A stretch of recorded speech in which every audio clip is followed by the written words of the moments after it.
Et voilà pour ce documentaire de Nicolas Franck sur la PAC, la politique agricole commune. Et je le disais au début de cette émission, chaque année, le salon de l'agriculture, c'est un peu le moment où la France des villes se penche parfois avec un peu de condescendance sur la France des champs. Donc on va parler de cette France agricole, où en est notre agriculture, quel est le revenu des agriculteurs, qui est en baisse, vous le savez peut-être, quelle est notre place dans le monde, la rentabilité, la qualité des produits et à quoi sert cette fameuse PAC, alors, qui a été renégociée. Alors pour en discuter autour de la table, nous avons Judith Carmona, qui est secrétaire nationale de la Confédération paysanne, bonjour, qui est membre d'un GAEC, oui, c'est-à-dire un groupement agricole d'exploitation en commun. D'exploitation en commun, vous êtes 5 sur l'exploitation. Nous sommes 5, 4 associés et puis nous avons un salarié, quasiment à temps complet. Et ça se passe dans les Pyrénées-Orientales. Voilà, c'est ça. Et vous me disiez avant de commencer l'émission que vous faisiez de l'élevage, parce que c'est en montagne quand même, hein. Vous faites de l'élevage. De l'élevage bovin allaitant, donc avec des races rustiques, donc en élevage extensif, en bio, de la transformation, un élevage canard, du tourisme à la ferme, avec une ferme auberge, des chambres d'hôtes. Et des produits transformés. Et des produits transformés, et de la vente sur les marchés. Et vous vendez sur les marchés directement les bêtes que vous faites abattre ailleurs, enfin, etc. C'est toute une philosophie. Oui.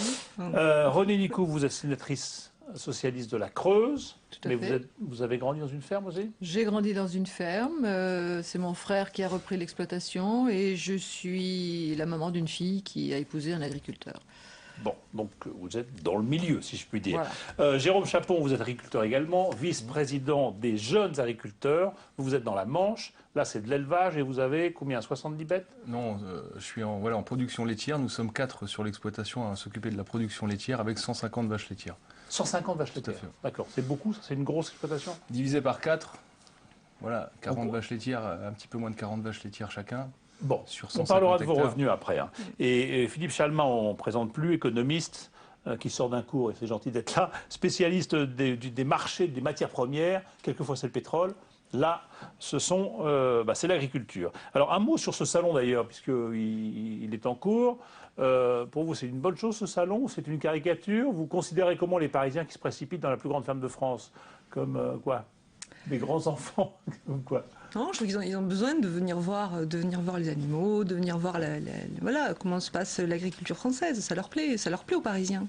Mais bon, c'est peut-être l'occasion aussi pour certains paysans de venir montrer ce qu'ils ont de plus beau, de ce qu'ils ont de plus... Voilà. Je parlais d'un regard parfois condescendant que peut avoir la France des villes sur la France des champs. Vous le ressentez ou pas du tout? Moi, pas du tout. Non, pas du tout. Et au contraire, comme le disait madame, le consommateur, le Parisien, si on caricature, a besoin à un moment donné de voir la vitrine de l'agriculture française. Mais nous aussi, les premiers, les paysans que nous sommes, les agriculteurs que nous sommes, nous avons besoin de montrer notre savoir-faire, notre diversité. Et le salon est un endroit... aujourd'hui à montrer les produits qu'on fait et de quelle façon on les fabrique. C'est ça? Exactement. Et même si je mettrais un bémol, c'est qu'on a quand même une forme d'agriculture qui se montre au salon. On n'a pas... toutes les agricultures ne se retrouvent pas au salon. C'est quoi? C'est l'excellence? C'est quoi? Je ne sais pas si c'est l'excellence, mais en tout cas, il y a des formes de fermes qui ne peuvent pas monter au salon, par exemple, qui ne monteront pas, qui ne monteront jamais, même si qui sont dans d'autres démarches et qu'on ne retrouvera pas dans ces salons-là, qu'on va retrouver dans des salons Paris Fermier, par exemple, qu'on va retrouver dans d'autres salons. Voilà. Plus entre professionnels. Voilà. Et là, on dit que le regard des Français change aussi sur leur agriculture, sur les produits qu'elle leur fournit, et une attention particulière à la traçabilité, à la qualité de ces produits, aux gens qui les font, etc. Vous le sentez, ça, cette demande-là, cet appétit, si je puis dire, au sens propre comme au sens figuré, pour des produits sains à tout point de vue? Dans vos pratiques, est-ce que vous le sentez? Est-ce que ça compte?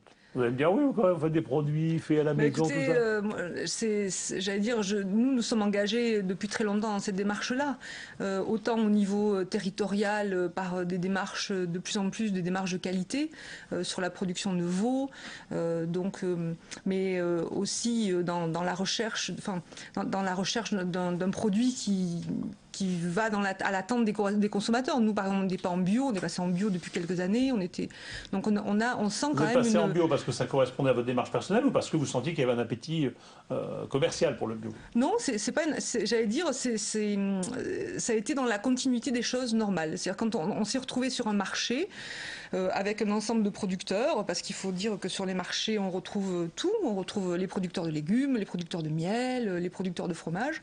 Et naturellement, finalement, sur ce marché-là, beaucoup sont convertis à la bio. Et puis nous, on a suivi parce que c'était, j'allais dire, c'était dans notre philosophie d'aller encore un peu plus dans des démarches, j'allais dire, de qualité plus, quoi. Voilà.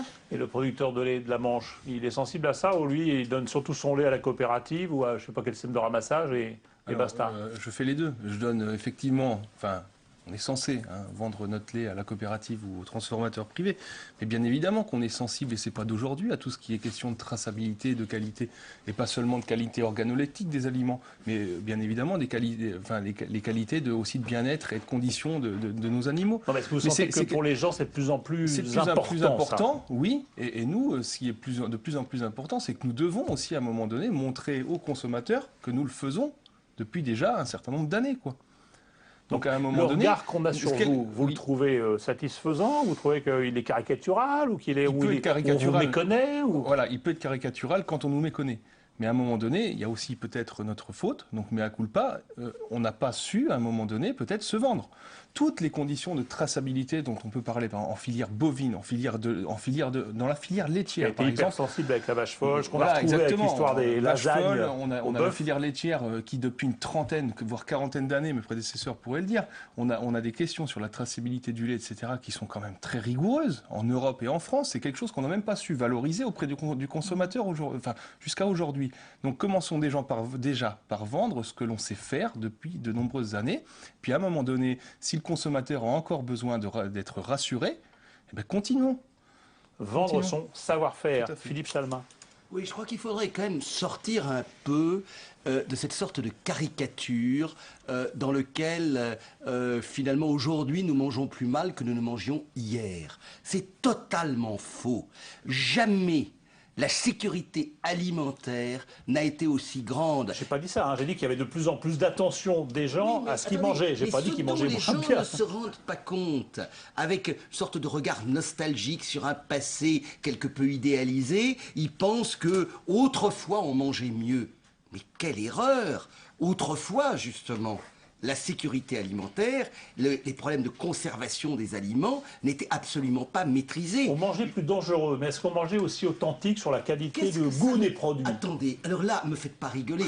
Qu'est-ce que c'est que l'authenticité? Surtout en un moment où nous ne mangeons pas, moi je suis le seul citadin véritable, parisien, j'aggrave mon cas, nous ne mangeons plus directement de produits agricoles. Nous mangeons de plus en plus des produits transformés. Et donc, quelque part, nous nous projetons dans une image. Vous avez un très joli petit pot de yaourt d'une grande marque que je ne citerai pas, et où il y a la reproduction de la laitière de Vermeer. Alors tout le monde rêve à la laitière, ce temps heureux où l'on barattait soi-même son beurre. Arrêtez de me faire rigoler. Ça s'appelle du marketing. Oui, c'est du marketing, mais nous y sommes sensibles, et c'est un peu ça. Les Parisiens qui vont venir dans cette plus grande ferme de France, ils vont avoir un peu ce regard nostalgique, sans se rendre compte qu'en même temps, ils demandent des produits toujours plus élaborés, des produits toujours plus prêts à consommer. Un mot peut-être, René Nicolas, dessus, parce que quand je posais cette question, il y avait derrière moi, évidemment, l'Europe et ce procès en uniformisation qu'on fait souvent à l'Europe, puisque le fromage au lait cru, puisque tout ça, enfin bref, on ne peut plus faire des choses qu'on faisait avant. Oui, alors, je pense que M. Chalmin caricature un petit peu la position des citadins. Ils ont malgré tout une connaissance même si elle est lointaine, de ce qui se passe. Et venir au Salon de l'agriculture, c'est aussi une façon de redécouvrir l'agriculture, de voir des produits locaux, d'apprécier les différentes races qui sont présentées, les différents produits, et d'avoir ce retour à la terre. Est-ce que le salon, parce qu'on voit qu'encore cette année, il a un succès fou, il y a toujours cet appétit, je disais, des gens pour voir comment sont fabriqués leurs produits. Est-ce que ce salon a évolué dans dans sa composition au fil du temps? Est-ce que le salon d'il y a 20 ans est le même que le salon d'aujourd'hui? Alors ça, je pense que ce sera davantage à l'agriculteur qu'il faudra le demander. Mais effectivement, je pense qu'il y a eu une évolution, ne serait-ce qu'avec la présentation. Alors, les matériels qui étaient présentés il y a un certain nombre d'années ne le sont plus sur le même site, puisqu'il y a une présentation des tracteurs et de tout le matériel agricole. C'est Villepinte, si je ne me trompe. Alors que maintenant, il est entièrement dédié, ce salon, à la production agricole, aux animaux et à tous ces produits. Et c'est aussi une vitrine des régions qui viennent là pour montrer quel est leur savoir-faire, quelles sont leurs spécificités. Un petit mot chacun, puis on va parler de la PAC, parce que quand même c'était le sujet du film. Mais je vais peut-être faire l'introduction, peut-être le ramener sur la PAC, parce que je trouve que vous avez parlé tout à l'heure de sécurité alimentaire. Bon, c'est sûr, c'est très important la sécurité alimentaire, mais par contre, ce qui est très important aussi, c'est la diversité dans notre alimentation. Aujourd'hui, l'agrandissement des fermes, par exemple, les différentes réglementations sur les semences font qu'on va, si vous voulez, dans le sens d'une perte de biodiversité végétale cultivée et de biodiversité animale élevée. Donc tout ça, c'est aussi une perte de qualité, c'est aussi une perte de qualité dans notre gastronomie. C'est l'uniformisation voulue par Bruxelles. C'est pas de la qualité. Alors, moi, je parle de la qualité Si, je parle de la qualité organoleptique, et les consommateurs ne s'y trompent pas. Quand ils viennent acheter des salades sur les marchés, ils savent très bien les choisir, ils savent très bien choisir les différentes tomates, ils savent très bien qu'il y a de la diversité. Ils cherchent la diversité. Or, aujourd'hui, si on privilégie une forme d'agriculture, eh bien, cette diversité-là, elle n'est plus soutenue. Quand je parlais de retour au goût tout à l'heure, c'était peut-être un petit peu de ça dont on parlait. Sur la PAC, puisqu'on vient de voir ce film, sur la PAC, je ne sais pas ce que vous pensez du film, mais dites-moi un petit peu à quoi sert vraiment la PAC, et autrement dit, est-ce qu'on pourrait aujourd'hui vivre sans? Qu'est-ce qui commence là-dessus? Par rapport à l'agriculture telle qu'elle a évolué aujourd'hui, si l'on supprime toutes les aides PAC, nous n'avons plus d'agriculture en France. Notamment dans tout ce qui est le Massif central, l'élevage, le bassin allaitant, ne peut pas dégager de revenus sans avoir les aides de la PAC. Parce que tout simplement, il y a une forme de distorsion de concurrence entre ce qui est produit en France, ce qui est produit dans d'autres pays. Et il y a eu une politique du prix à la consommation et il n'y a pas eu de politique de prix coûtant des produits sortant des fermes. Donc, ça veut dire quoi, ça? Ça veut dire que l'agriculteur, l'éleveur va dépenser une certaine somme d'argent pour produire ces produits qu'il va mettre sur le marché. Et s'il veut les vendre, il faut qu'ils soient accessibles aux consommateurs. Et pour que ce consommateur puisse bénéficier d'un prix le plus bas possible. La PAC, ça a été de mettre la différence. Ça a été de mettre la différence. Et maintenant, ils sont entrés dans un système qui n'est plus réversible, où il faudra trouver d'autres façons de fonctionner. On est prisonnier de cela aujourd'hui. De ce système-là. Autrement dit, on ne paye pas le travail de l'agriculteur à son bon prix. Tout à fait. Mais on compense avec des aides artificielles. C'est ça que... Tout à fait. C'est ce qui... je rejoins Madame la sénatrice. C'est ce qui s'est passé depuis la création de la PAC en 1957. Alors, il ne faut quand même pas dénigrer la PAC, puisque la PAC, je dirais bien, elle a fait son boulot. Au début, la PAC a quand même été créée pour assurer l'autosuffisance alimentaire en Europe. On l'a très bien réussi puisque on a été au-delà de l'autosuffisance alimentaire. Je le souligne parce que ça paraît très lointain pour les gens. Mais la PAC et cette politique arrive après la guerre. Elle arrive après les tickets de rationnement. Elle arrive après une époque où on n'est pas forcément à manger comme on voulait. On ne trouvait pas tous les produits sur les marchés. Pour les jeunes, il faut s'en souvenir. Enfin, moi, je ne m'en souviens pas. Mais c'était ça la réalité. Maintenant, ça ne nous vient pas à l'idée qu'on puisse ne pas trouver chez son commerçant tous les produits qu'on imagine. Et vous faites bien de le rappeler. Aujourd'hui, ça ne nous viendrait même pas à l'idée qu'on ne puisse pas trouver les produits qu'on imagine. Vous vous rendez compte? Il y a 50 ans, c'est quand même pas si vieux que ça. On ne pouvait pas s'imaginer que tout le monde pouvait manger à sa faim et à un prix relativement accessible à toute la population. Et aujourd'hui, c'est quand même possible. Donc ça, c'est la PAC première version, on va dire qu'elle a fait son boulot. Maintenant, effectivement, la PAC, et ça depuis 92, je ne vais pas rappeler les grandes dates, on va rentrer dans du technique. Mais la PAC depuis dans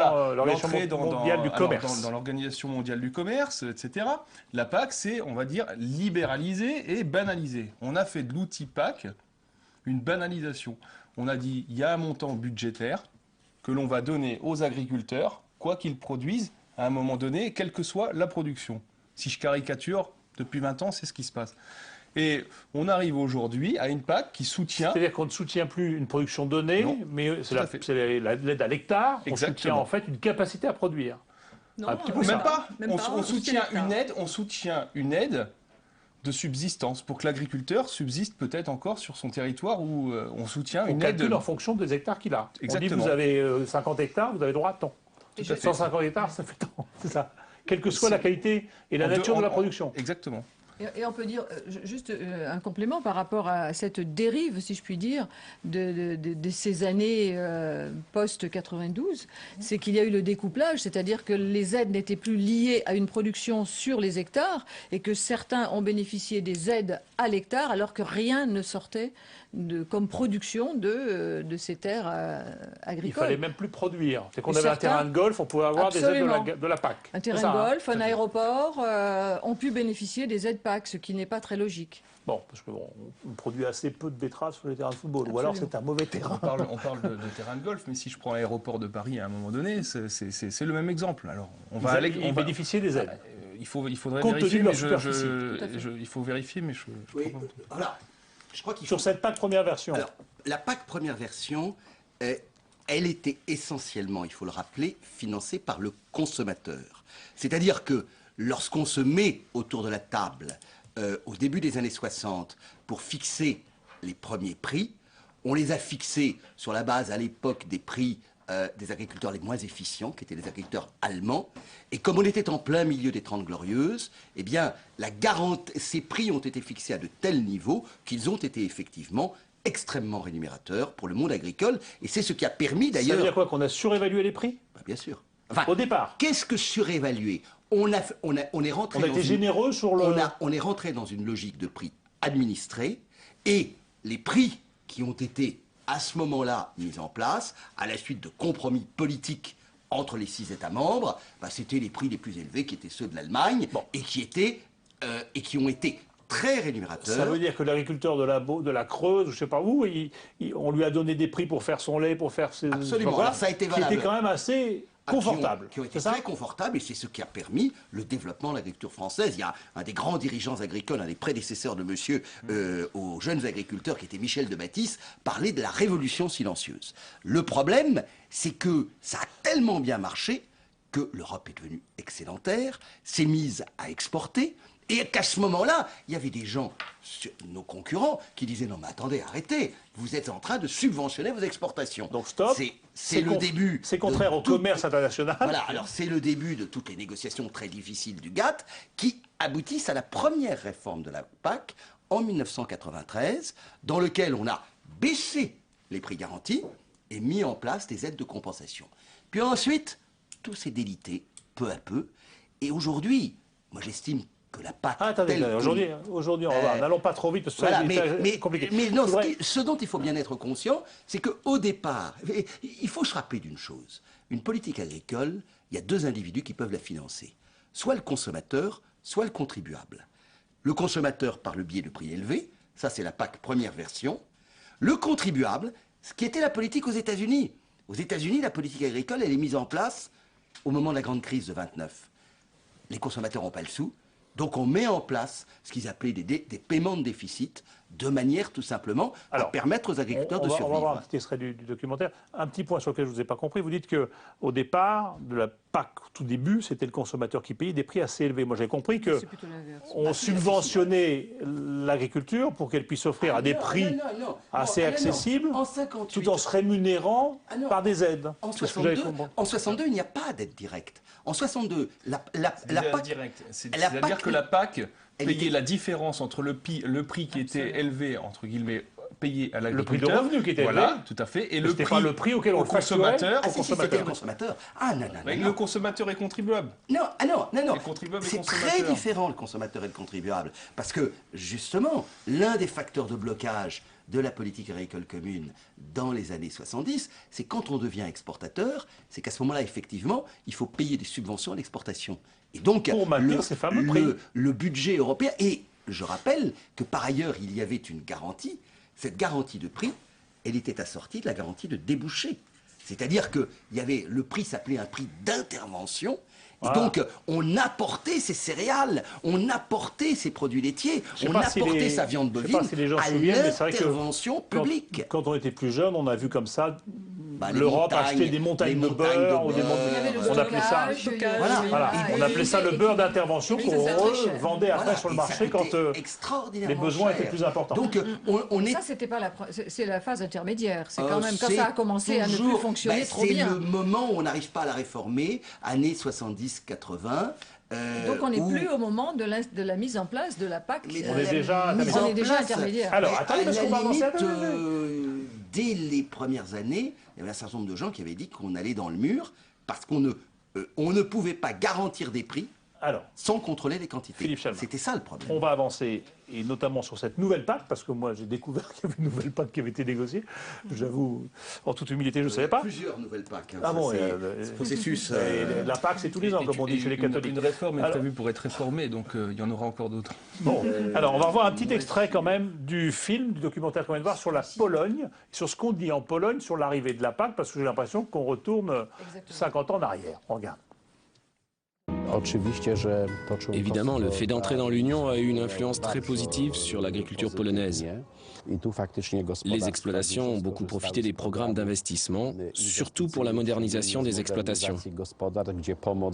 L'aide à l'achat représentait environ 50%.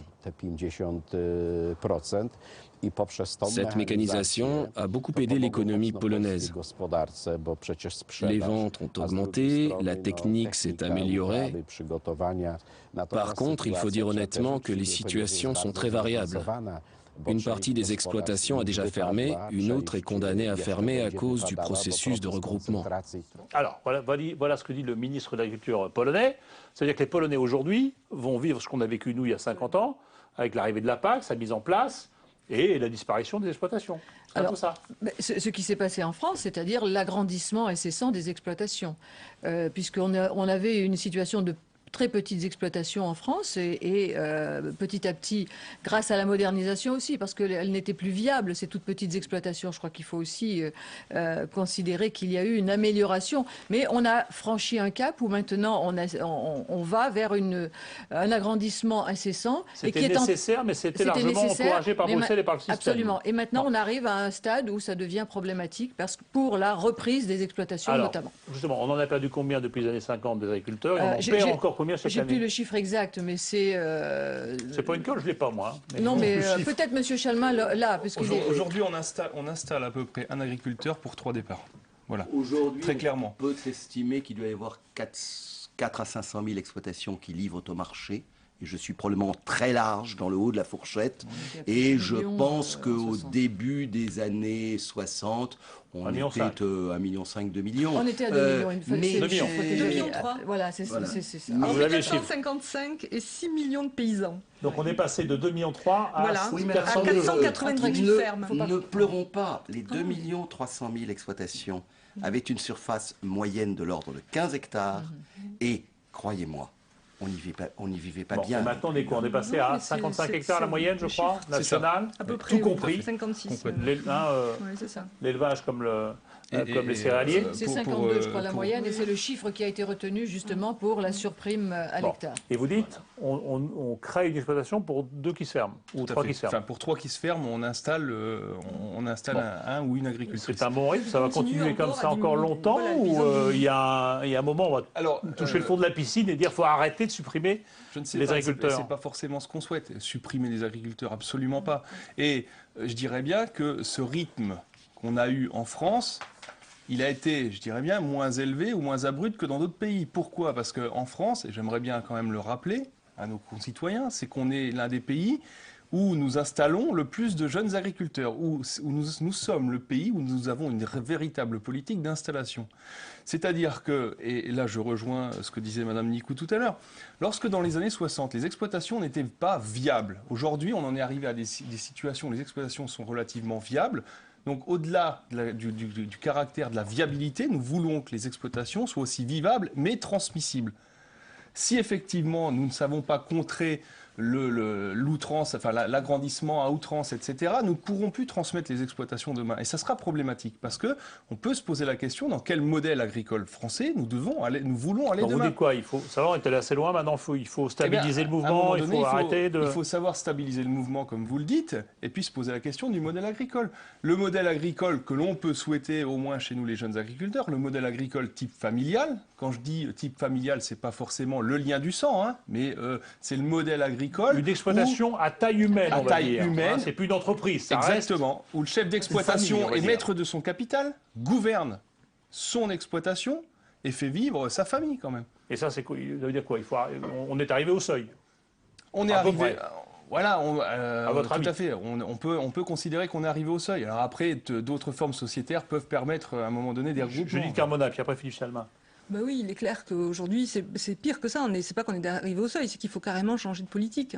Voilà. Aujourd'hui, on s'aperçoit que les paysans les plus prospères reçoivent le plus d'aide, qu'on a des disparités de revenus entre productions qui sont très importantes, qu'on a des disparités de revenus entre régions. Donc tout ça, il faut rééquilibrer tout ça. Et aujourd'hui, la PAC, elle en prend vraiment très lentement le chemin. Oui, je crois qu'il y a une chose qu'il faut bien comprendre, c'est que chaque exploitation est une histoire particulière. Et le grand problème d'une politique, c'est de mettre au même niveau des gens qui ont des itinéraires totalement différents. Regardez, nos deux amis ont des modèles complètement différents. Vous êtes sur de la production assez largement transformée sur la ferme, avec une ferme auberge, etc., parce que vous le pouvez dans votre coin. Peut-être que c'est moins le cas dans la Manche, etc. Il y a beaucoup de touristes dans la Manche. Moi, j'aurais tendance à dire que le modèle, et là je suis totalement d'accord avec vous, le modèle reste celui de l'agriculture familiale. Le seuil, probablement, le plus problématique étant celui du passage au salariat. Alors, une exploitation céréalière, en modèle sans salariat, c'est 120 hectares sans aucun problème. Là où en élevage, ça va être totalement différent. Et ça va être différent en laitier d'un élevage allaitant, etc. Donc il faut quand même se méfier un peu de cela. Par contre, effectivement, je ne crois pas à la viabilité. L'historien, d'ailleurs, le voit bien. Je ne crois pas à la viabilité, je dirais, d'un modèle capitaliste en agriculture. Ça, c'est une erreur, parce que je crois fondamentalement qu'il y a quelque chose qu'on ne peut pas... qu'on ne peut pas mettre dans les équations économiques, qui est celui de rapport de l'homme et de la femme à sa terre. Alors, le dernier point, quand même, c'est que... les époques soviétiques qui sont passées par là. Vous dites, voilà, on a connu ce que c'était. Voilà, non, mais attendez, le grand échec, quand même, de tous les modèles d'économie socialiste, c'est l'agriculture. Et la seule chose que l'on ait toujours été incapable de collectiviser, c'est bien l'agriculture. Donc là-dessus, je sors de mon cours sur le grand bond en avant de Mao et la collectivisation des terres dans les communes populaires, on a vu les désastres que ça a représenté. Bon, vous dites que c'était une relation tellement intime, c'était un dévouement tel, l'agriculture, parce qu'il faut être sur sa terre et non, c'est ça, ce rapport-là ne peut pas être salarié. Difficilement. Mais je pense que c'est pas le modèle idéal. Le dernier point quand même, c'est que malheureusement l'agriculture dégage, pour ceux qui y travaillent, franchement des revenus de prolétaires, dans une structure de bilan largement capitalistique. C'est le problème du foncier. Et c'est ça l'énorme problème que nous avons, notamment en France. Ce qu'on n'a pas dit dans le film, quand on va voir nos amis allemands... Vous dites quoi? Se regrouper, racheter? Non. En Allemagne, n'oubliez pas que celui, comme au Royaume-Uni, celui qui reprend la terre n'a pas à indemniser les frères et sœurs. Nous avons ça au Pays Basque aussi d'ailleurs. Mais c'est tout à fait... Ce qu'on appelle le droit d'aînesse. C'est le droit d'aînesse ou le droit de primogéniture quelque part. Donc ça veut dire que si vous êtes un exploitant et que vous n'avez pas le problème du foncier... Donc on préserve l'exploitation là-bas. Voilà, votre vie est totalement différente de celui... Moi j'ai des amis agriculteurs prenant leur retraite qui me disent « Ah c'est bien, je venais juste de terminer de payer les emprunts que j'avais eu pour rembourser mes frères et sœurs, et l'exploitation que je lègue à mon fils, bah lui, il va recommencer pour rembourser ses frères et ses sœurs. Ouais. C'est vrai que c'est une charge considérable. Alors, on poursuit notre tour d'horizon de la PAC et de ce monde agricole avec un nouvel extrait du documentaire. Là, on parle d'une séquence qui, à mon avis, a dû vous marquer, vous. C'est cet échange et cet aveu assez étonnant des céréaliers qui disent « Mais nous, il n'y a pas de problème, s'il faut aider les autres, on aide les autres. » Alors, on écoute. Je me rappelle dernièrement d'une émission télévisée où on disait oui, les gros céréaliers bosserons touche énormément d'aides PAC. C'est pas faux puisque les aides PAC sont basées sur l'hectare et les exploitations de céréalières, il faut quand même une bonne surface. On est à environ 300 € par hectare d'aides PAC. Actuellement, on a des cours qui sont assez élevés, on gagne bien notre vie, on a un revenu correct. C'est vrai qu'on n'avait pas forcément besoin, une année comme cette année, d'aide, parce que les cours mondiaux sont élevés. Il ne faut plus une aide à l'hectare, mais une aide au secteur en crise. Là, je pense notamment en ce moment à l'élevage laitier, je pense qu'ils en auraient besoin. Aujourd'hui, on est agriculteurs, éleveurs, on est tous solidaires et c'est le domaine agricole, quoi. Alors, Judith Carbonneau, tous solidaires dans l'agriculture? Tous solidaires. Entre les céréaliers de la Beauce et puis les éleveurs des montagnes, c'est pareil? Oui, il y a certains céréaliers qui tiennent ce discours, effectivement. Nous, on en a à la Confédération paysanne qui tiennent ce discours, oui, et qui disent qu'il y a des productions qui ne nécessitent pas d'aide aujourd'hui. Et c'est vrai que donner ces aides à l'hectare, c'est complètement irraisonné parce que il y a des paysans qui n'ont pas besoin d'aide aujourd'hui. Voilà. Ça ne sert finalement, tout à l'heure vous parliez du foncier, ça ne sert qu'à l'agrandissement. Quand vous avez une manne financière qui vous tombe comme ça, écoutez, vous pouvez aller acheter des trains en Roumanie. L'image qu'on a souvent, c'est vrai que dans l'extrait, l'agriculteur a un gilet, je crois, jeunes agriculteurs, donc à mon avis, il est de chez vous celui-là. Mais on ne l'a pas choisi exprès. Mais on a un peu l'image aussi des céréaliers qui marchaient à coups de subventions, qui marchaient très très bien, qui avaient un niveau de vie incroyable, et puis de l'agriculteur, de l'éleveur de petites régions montagnardes qui, lui, n'arrivait pas à s'en sortir. Ça change, ça? Oui, non, enfin, attendez, je suis désolé, mais c'est les conséquences des dernières réformes de la PAC. Et c'est purement mathématique. Quand je vous Alors, qu'est-ce que c'est la conséquence de ce décalage? Mais non, mais tout simplement, le fait que ça se réduise. Parce qu'un céréalier, par rapport à un éleveur, a forcément plus d'hectares. Donc, lorsqu'on donne une aide bête et méchante à l'hectare moyennisée, grosso modo, forcément... Le céréalier qui a plus d'hectares que il va en avoir 150 va forcément en moyenne. avoir plus d'aide au total. D'accord. Donc ça, c'était la PAC ancienne. Et c'est complètement mathématique. Après, là, moi, où je suis content et fier de voir dans ce documentaire que des jeunes agriculteurs, et il n'y a pas qu'à la Confédération paysanne que l'on pense ça. Il n'y a pas de rivalité du tout entre vous. Non, parce qu'on fait le même métier. Oui, bien sûr. Et moi, je peux vous assurer que chez les jeunes agriculteurs, alors la prochaine PAC 2015-2020, elle est ce qu'elle sera, mais elle n'est encore pas suffisante. Nous, puisque justement, elle essaye de gommer cet effet-là. On va voir. Mais nous, ce que l'on souhaite pour au moins commencer à travailler dans l'après 2020, c'est de commencer à parler d'une PAC contracyclique, c'est-à-dire d'une PAC qui, à un moment donné, pourrait, je ne sais pas, aider un secteur qui est en difficulté par rapport à un autre. Exactement. Et là où je ne suis pas d'accord avec madame, c'est que pourquoi dire que certains secteurs ou certains n'ont pas besoin d'aide? Peut-être, mais ponctuellement. Quoi. D'accord. Alors, on va y revenir à cette nouvelle PAC qui a été décidée. Un mot sur vos revenus, quand même, qu'on comprenne un petit peu ce que ça veut dire que d'être éleveur, agriculteur, enfin, etc. C'est quoi les revenus moyens? J'ai vu quand même qu'ils avaient baissé de 18% entre 2013 et 2012. 18%, c'est beaucoup. Je n'aimerais pas qu'on me diminue mon salaire de 18% d'une année sur l'autre. C'est quoi vos revenus? Ou les revenus moyens déjà? Donnons les chiffres moyens. On va dire que les revenus en élevage allaitant, que ce soit ovin ou bovin allaitant, c'est autour de 15 000 € en moyenne. Ça veut dire qu'un éleveur de bovin ou d'ovin va toucher... En moyenne. Oui, mais ça veut dire qu'il y a des gens qui ne le touchent pas, par exemple, qui n'ont pas 15 000 €. Si je dis 15 000 € de moyenne, c'est-à-dire qu'il y a des gens qui ont... Il y en a plus, d'autres moins, mais c'est 15 000 € de moyenne de revenus annuels. Annuels, oui. D'accord. Et ensuite, donc, vous avez, par contre, les céréaliers, ça varie, mais on va dire autour, les derniers chiffres que j'ai dans la tête, c'est autour de 55 000 €. J'ai 76 500, qui ont été revus les très rapidement à la grandes cultures. Ça a baissé. C'était en 2012, ce sont les chiffres de 2012. Alors, moi j'ai des petits chiffres, ils ont baissé de 57% entre 2012 et 2013. Oui, c'est vrai qu'il y a eu une baisse du prix des céréales. Je pense qu'on peut regarder au moins sur une moyenne de 10 ans, ça serait un peu plus parlant. Bon, mais il y a toujours ce décalage. Il y a ce décalage que je peux confirmer, puisque nous faisons des calculs sur le coût de revient de production, notamment pour les grandes productions animales. Les éleveurs bovins, notamment bovins allaitants, ne couvrent pas leur coût de production. Si j'intègre, ce qui serait assez logique, le coût du foncier quand même, et si j'intègre un coût de main-d'œuvre à 1,5 SMIC. Vous voyez, donc je ne suis pas d'une générosité folle. À 1,5 SMIC, je ne couvre pas prix de la viande plus aide directe. Hein. Bon. Alors, et pourtant, il continue quand même. Voilà. Alors, ceci étant, la grande révolution, puisqu'on a commencé à parler du changement de la PAC, la grande révolution pour les céréaliers et pour les grandes cultures, ça a été qu'on est passé d'un système de prix qui était stable, garanti sur la longue période, à des prix totalement instables. Aujourd'hui, à vue de nez, le blé doit coûter 180 € la tonne.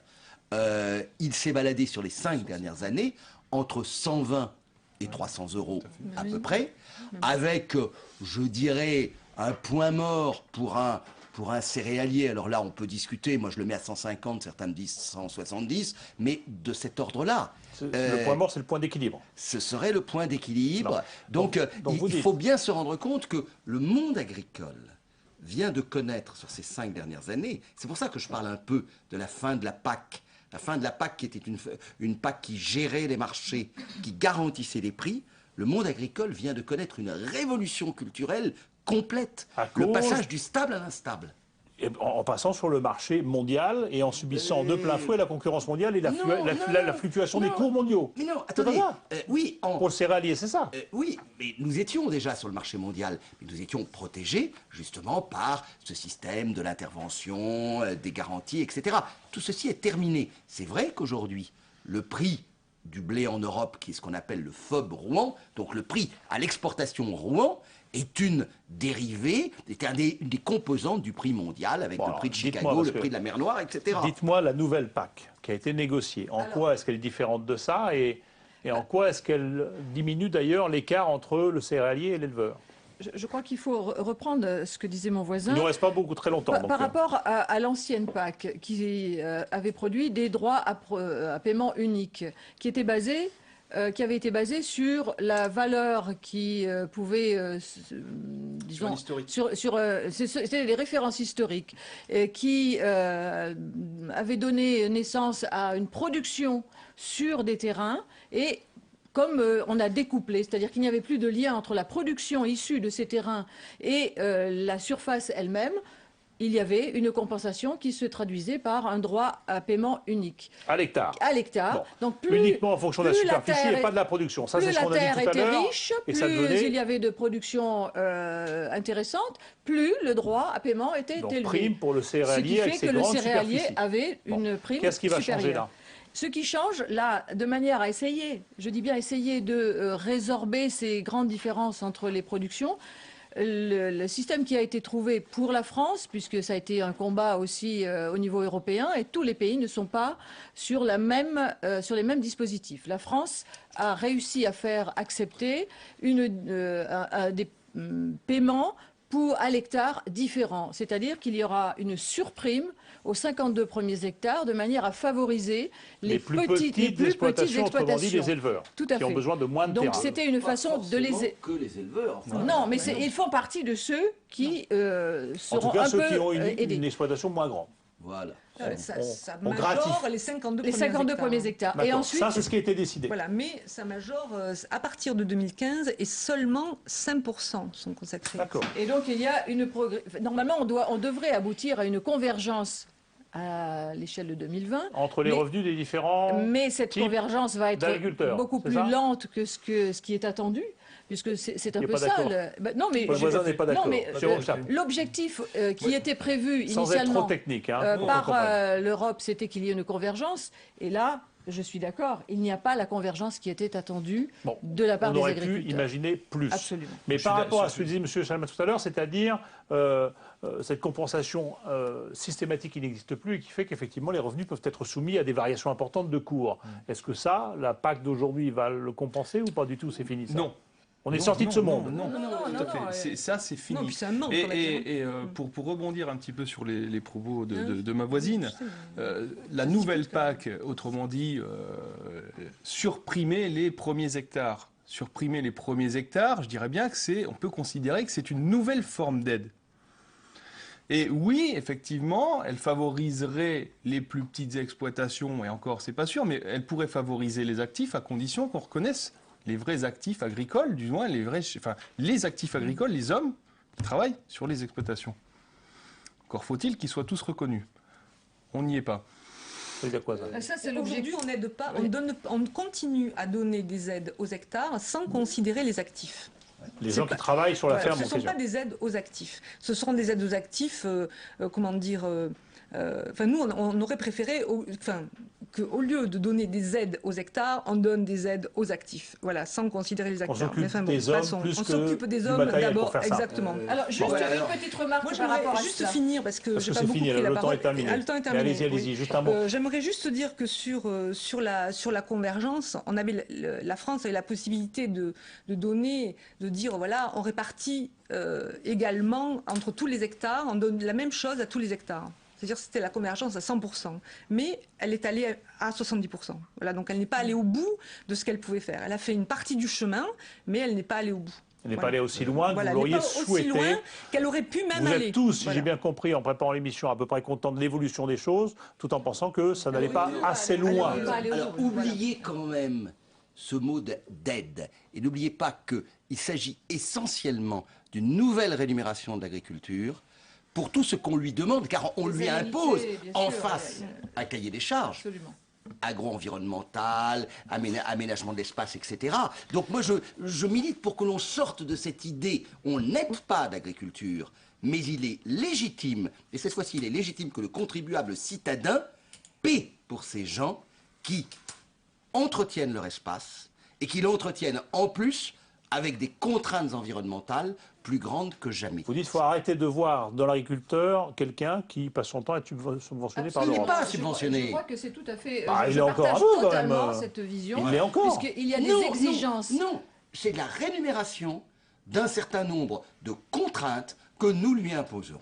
Parce que quand nous... C'est qu'il entretient nos paysages et ça mérite un salaire. Bien sûr. Bah bien sûr. Ça légitime. Ça légitime les aides. Si vous supprimez les agriculteurs partout en France, et peut-être plus qu'ailleurs, le Massif central, par exemple, où c'est le plus difficile, la Creuse, où c'est passé pour là, vous parlez de la multifonctionnalité de l'agriculture. C'est tout à fait ça. Mais ça veut dire aussi environnemental. Mais ça veut dire aussi la population.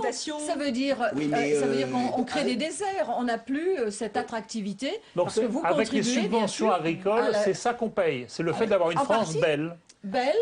Protégée, j'avais jamais vu avec une chose comme ça, mais c'est ça. Avec un environnement qui est aussi celui qu'il est. Voilà. C'est notre spécificité. Dans l'idéal même, il faudrait presque passer un contrat avec chaque exploitation plutôt que de déverser de l'argent de manière quand même un petit peu aveugle. C'est vraiment, comme je l'ai dit, chaque exploitation est une histoire à part et chaque exploitation, finalement, elle aurait un contrat avec la société. Voilà ce que je fais, voilà les contraintes que je m'impose, voilà les chemins que j'entretiens. Si vous me permettez, avant de partir dans des grandes idéologies, moi j'aimerais quand même rappeler tout ce que tout le monde a oublié ici, c'est que dans la future PAC, il y a au moins une chose qu'on a essayé ou qu'on va essayer de sauver en France, c'est par le maintien de ce qu'on appelle le recouplage, c'est-à-dire que l'on verse directement une aide aux éleveurs, par exemple, sur un certain type de production, pour maintenir cette production.